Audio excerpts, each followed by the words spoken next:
Well, Canadian rockers Rush are being inducted into the Rock and Roll Hall of Fame today. They've been eligible to be included among the greats of rock music for 15 years, but haven't got the nod until now. So to tell us more about the band's enduring appeal, we've reached Durrell Bowman. He's co-editor of the book Rush and Philosophy, Heart and Mind United. Hi, Durrell. Hi. Now, for those who aren't familiar with Rush, and I find that hard to believe, but can you give me a quick snapshot of the band's history? Okay. They started as high school buddies in the 60s, became professional in the 70s, first album 74. Then Neil Peart joined the group as their drummer and percussionist and became their main lyricist, took them into a complex progressive rock sort of area for the rest of the 70s. Then they got into a kind of what I call user-friendly progressive hard rock in the 80s.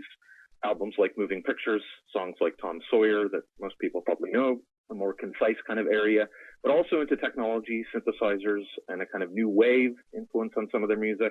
Then they moved away from the synthesizers in the 90s back to an alternative neo-power trio kind of sound and stayed in that sort of hard rock vein mainly, with some interesting textures and influences along the way, certainly, and became in some ways more mainstream in the 2000s than they ever had been, and had sold about 45 million records by the early 2000s. How do you explain their longevity? The longevity has to do, I think, with their interest in an aesthetic that's about adapting and evolving over time. So they have a unique sound, their instrumental interplay, Geddy Lee's kind of high counter-tenor voice, not always that high anymore. The complex drumming, all of that is there, but they've always been fans of lots of different kinds of music themselves.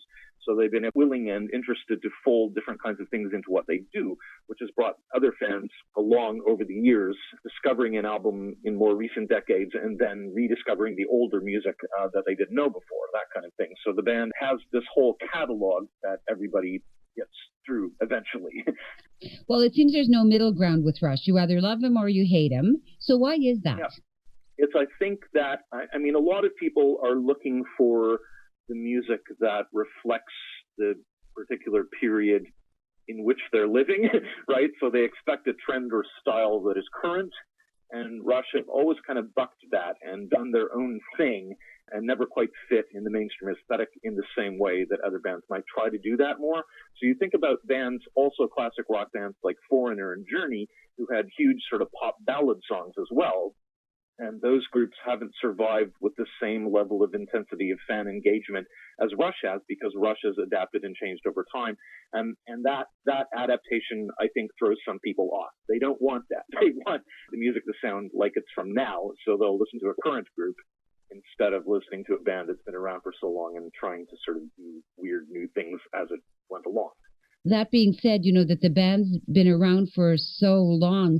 What's kept Geddy Lee and Alex Lifeson together when so many other, singer-guitarist pairs like Burton Cummings, Randy Bachman, Mick Jagger, Keith Richards, and even most recently John Bon Jovi and Richie Sambora have been fighting for years?